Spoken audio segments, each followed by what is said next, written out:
سڵاو ڕێز بۆیەوە بینەرانی خۆشەویستی تلڤیزیۆنی کۆمەڵا بە یارمەتی هاوڕێیانی هاوکارم لە خزمەتەوەی عزیز داین بۆ پێشکەشکردنی گەشتی هەواڵەکانی سەر لە بەیانی ئەمڕۆیش هەممە.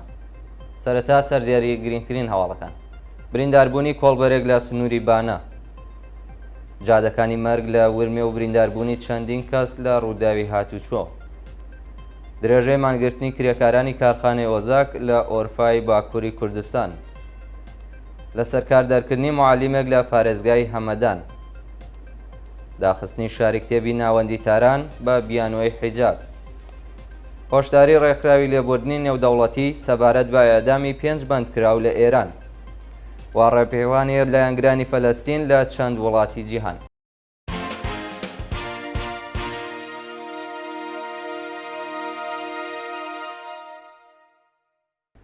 درێژەی هەواڵەکان: پیرۆزباییکردنی شەوی هەڵدا لەلایەن بنەماڵەی محەممەد حەسەنزادە لە بۆکان. بەپێی هەواڵی گەیشتوو شەوی پێنجشەممە 30 سەرماوەز و هاوکات لەگەڵ شەوی هەڵدا، بنەماڵەی هەمیشە زیندوو محەممەد حەسەنزادە لە گیانبەختکردوانی شۆڕشی ژینا لە شاری بۆکان جێژنی شەوی هەڵدا و سەرکەوتنی ڕۆشنایی بەسەر تاریکی لە بنەماڵەی دادخوازانی ئێران و کوردستان پیرۆزبایی کرد.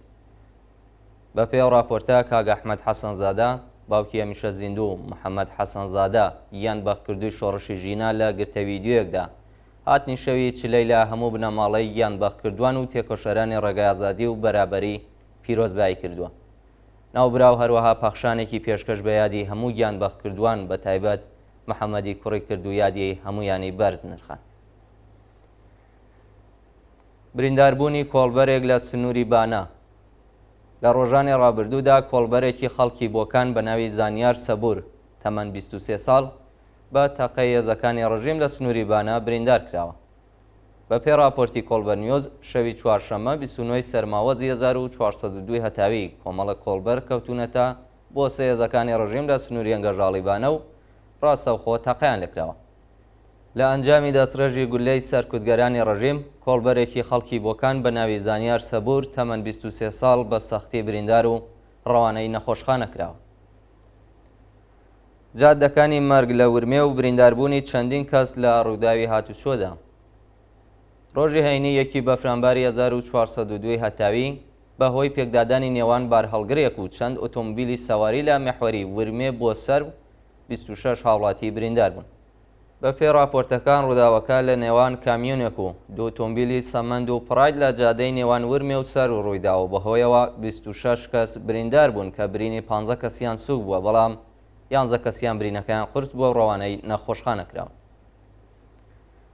درێژەی مانگرتنی کرێکارانی کارخانەی ئۆزاک لە ئۆرفای باکووری کوردستان. ڕۆژی هەینی 2 مانگی بەفرامبار، کرێکارانی کارخانەی جلوبەرگی ئۆزاک لە شاری ئۆرفای باکووری کوردستان بۆ چەندەمین ڕۆژی بەردەوام درێژەیان بە مانگرتندا و پاشکۆبوونەوە لەگەڵ هێزەکانی پۆلیس تێکەڵچوون. بەپێی راپۆرسەکان، کارخانەی جلوبەرگی ئۆزاک لەگەڵ مارکەکانی زارا و لیوایز هاوکاری جەکات و زۆربەی کرێکارەکانی ژنن.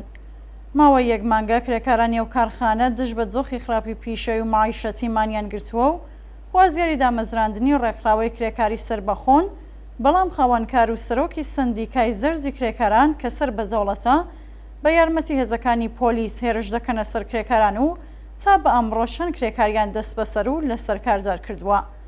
کرێکارانی کارخانەی ئەوزاک خوازیاری چوونە سەرەوەی ئاستی حەقدەست بە پێهێڵی هەژاری و هەڵاوسان، تەزمینی ئەمنیەتی پیشەیی، پێکێنانی سندیکای سەربەخۆ، کەمکردنەوەی سەعاتی کار، پێدانی ئێزافەکاری و مەزای دواکەوت و زابینکردنی ئیمکاناتی ڕفاهی بوون.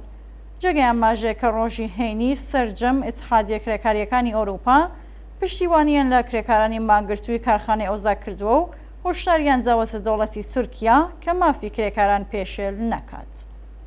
کۆبوونەوەی کرێکارانی ڕسمی نەوت لە دوورگەی لاوان. بەیانی هەینی 1 بەفرامباری 1402 هەتاوی، کرێکارانی ڕسمی نەوتی شاغڵ لە دوورگەی لاوان بۆ جارێکی دیکە دژ بە دۆخی خراپی پیشەی و معیشەتی ناڕەزایەتیان دەربڕی. کرێکارانی ڕسمی نەوتی شاغڵ لە دوورگەی لاوان هاوشێوەی هاوکارەکانیان لە ناوچە عەمەلیاتیەکانی دیکەی باشووری ئێران، خوازیاری وەلانانی سەقفی ئەقدەس، وەلانانی ئاستەنگیەکانی بەردەم حەقی سەنەواتی خانەنشینی، گەڕانەوەی و بڕەپارەیە کە لە ساڵانی ڕابردوو وەکو باز لەسەر حەقدەستەکانیان کەم کراوە، بە کردەوە دەراتنی مادەی ئەرک و بەرپرسیارەتی پرسۆنەلی نەوت، هەڵوەشانەوەی بڕیاری دەوڵات بۆ تێکەڵکردنی سندوقەکانی خانەنشینی و گەڕانەوەی سربەخۆیی بۆ سندوقی خانەنشینی کرێکارانی سەنعەتی نەوت بوون. ڕێپێوانی بێدەنگی خەڵکی بەلوچ لە زاهیدان. ڕۆژی هەینی یەکی مانگی بەفرامبار خەڵکی ئازادیخوازی بەلوچ بە پێی ڕەواڵی هەر هەفتە پاشنوێژی هەینی بە بەدەستەوەگرتنی پلاکار ڕژانە سەر شەقام و ڕێپێوانی ناڕەزایەتیان دژ بە کۆماری ئیسلامی بەڕێوە برد. بە پێی ویدیوانەی لە تۆڕە کۆمەڵایەتیەکاندا بڵاوکراوەتەوە هێزی زۆری نظامی لە سەرانسەری زاهیداندا جێگیر کراون و شارەکە بە تەواوی مەلیتارێزە کراوە. وێڕایەوە کەش و هەوای ئەمنیەتیە خەڵکی ئازادیخوازی بەلوچ ڕێپێوانی بێدەنگی خۆیان بە بەدەستەوەگرنی پلاکارد بەڕێوە برد و بەو شێوەیە ناڕەزایەتی خۆیان لە دەسەڵاتی سەرکوتگەری کۆماری ئیسلامی نیشاندا. لە سەرکاردەرکردنی معالمێک لە پارێزگای هەمەدان.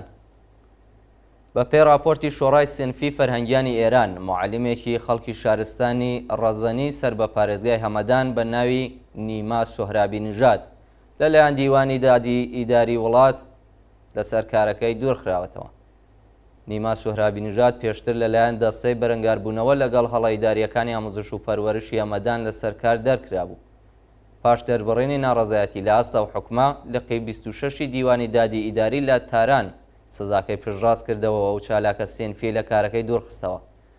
ناوبراو پێشتر بۆ ماوەی 3 مانگ زیندانی و بە تازەیی لە زیندانی هەمەدان ئازاد کرابوو. داخستنی شاری کتێبی ناوەندی تاران بە بیانووی حیجاب.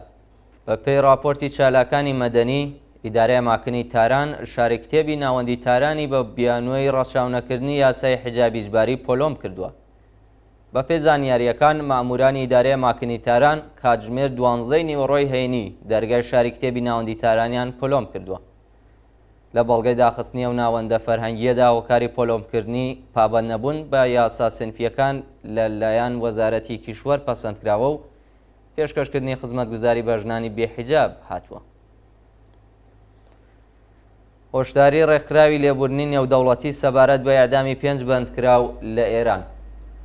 ڕێکخراوی لێبوردنی نێودەوڵەتی بەیاننامەیەکی بڵاو کردەوە و سەبارەت بە مەترسی لە سێدارەدانی ڕەزا ناسراو بە غوڵام ڕەزا ڕەسایی، مەنوچێر مێهمان نەواز، مانسوور دەهمەردە و محەممەد قوبادلو و مجاهید ناسراو بە عەباس کورکور هۆشداری داوەتە بەرپرسانی قەزایی کۆماری ئیسلامی. لە ماوەی 1 ساڵی ڕابردوودا بەلانی کەم 5 کەس لە ئێران لە پەیوەندی لەگەڵ بزوستنەوەی ژن ژیان ئازادیدا حکمی ئاعدامیان بەسەردا سەپێنراوە و 15 کەسی دیکەش مەترسی لە سێدارەزانیان لەسەرا. هەروەها 8 کەسیش بە دوای دادگایکردنی ساختە و بە شێوەیەکی زۆر نادادپەروەرانە لە سێدارەدراون. بەرپرسانی ئەمنیەتی و قەزایی ڕۆژیم بەندکراوانیان لە دادگایکردنیەکی دادپەروەرانە بێبەش و مافی زیندانیەکانیان پێشێل کردووە. هەروەها کۆمەڵێک بەندکراویان ئەشکەنجەداوە و لەگەڵ ژمارەیەکی دیکەیان بە شێوەی وەحشیانە مامەڵەیان کردووە. جێگای ئاماژەیەکە دەسەڵاتدارانی کۆماری ئیسلامی تەنیا لە مانگی نۆڤامبردا بەلانی کەم 115 کەسیان لە سێدارەداوە. ڕێپێوانی لایەنگرانی فەلەستین لە چەند وڵاتی جیهان. ڕۆژی هەینی یەکی بەفرامبار لایەنگرانی فەلەستین و دژبەرانی شەڕ لە وڵاتانی بەحرین، یەمەن، ئەمریکا و ئیسپانیا بۆ جارێکی دیکە دژبە ژێنۆسایدی خەڵکی فەلەستین لە غەزا ڕژانە سەر شەقام و خۆپیشاندانیان کرد. بەپێی راپۆرسەکان، هەزاران کرێکار و سۆسیالیست لە بەرزەم ساختمانی دەوڵەت لە شاری بارسەلۆنای ئیسپانیا کۆبوونەوەی ناڕزایەتیان بەڕێوە برد و خوازیاری وەستانی دەست بەجێ شار بوون.